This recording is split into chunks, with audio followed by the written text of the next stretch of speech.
fait, l'URSS n'est plus qu'un gigantesque État policier. Les agents de Staline sont partout. Ils contrôlent toute la société. Ils ont reçu un ordre terrifiant. Non seulement arrêter les suspects, mais aussi les déporter.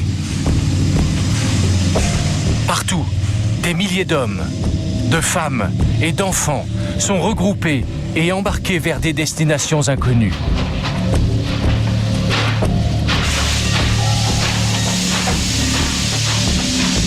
Un enfant se souvient.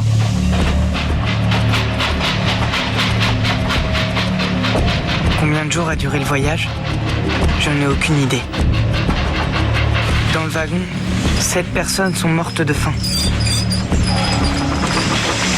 Quand nous sommes arrivés à Tomsk, ils nous ont fait sortir et ils ont déchargé les cadavres.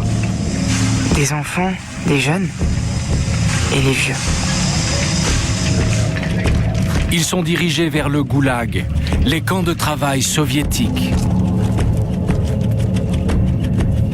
De véritables camps de concentration mis en place par Staline, bien avant leur apparition en Allemagne.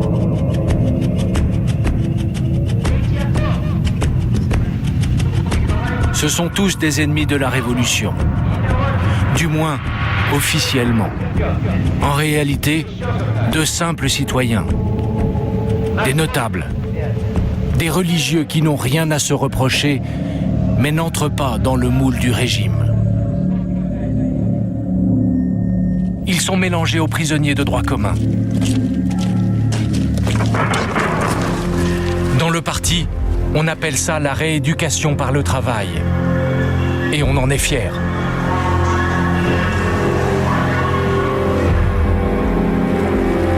Ici, les esprits déviants doivent être remis dans le droit chemin.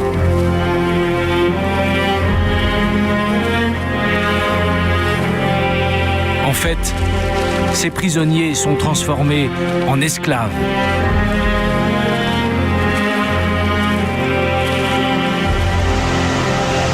Dans les camps du Grand Nord, la température tombe parfois jusqu'à moins 50 degrés.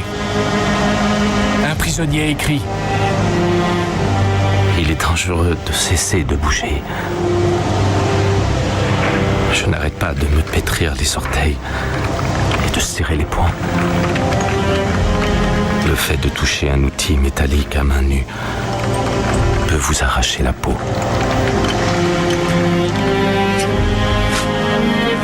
Mariaïov est à bout de force. C'est une prisonnière politique.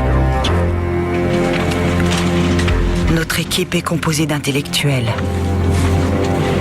Mais parmi ces épouvantails, qui reconnaîtra les violonistes, les harpistes, les scientifiques ? Nous sommes dans un état constant d'hébétude et d'abrutissement.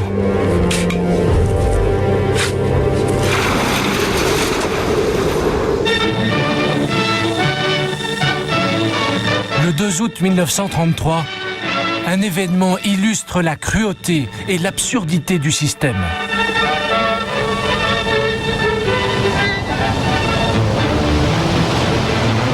Ce jour-là, on inaugure le canal Staline. 200 km de voies navigables qui relient la mer Blanche à la mer Baltique.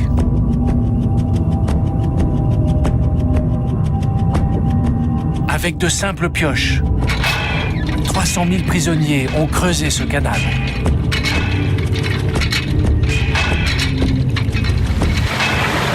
Fait exceptionnel, Staline a choisi de se déplacer.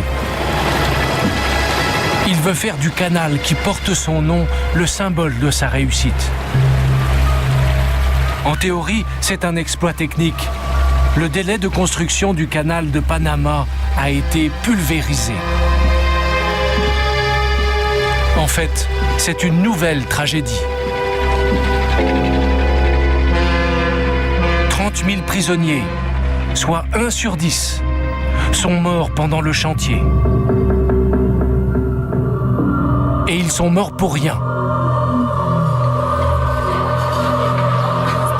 Cela paraît difficile à croire, mais pour terminer dans les délais fixés par Staline, le canal n'a pas été creusé assez profond. La plupart des bateaux ne pourront jamais l'emprunter.